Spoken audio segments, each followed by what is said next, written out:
કાલનો તહેવાર વિશે આપણે વાત કરવાની છે, બરાબર? તો કાલે કયો તહેવાર છે?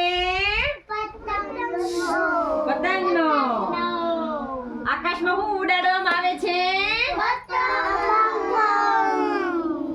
પછી શેના શેના લાડવા બનાવવામાં આવે છે? મમરાના લાડવા,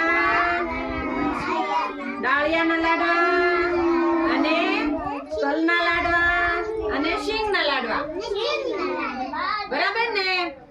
પછી કઈ કઈ પાપડી બનાવવામાં આવે છે? શીંગ પાપડી, તલ પાપડી, ડાળિયા પાપડી, બરાબર ને? પછી કઈ અને બીજું શું લાંબુ લાંબુ ખાવામાં આવે છે? શેરડી ખાવામાં આવે છે ને?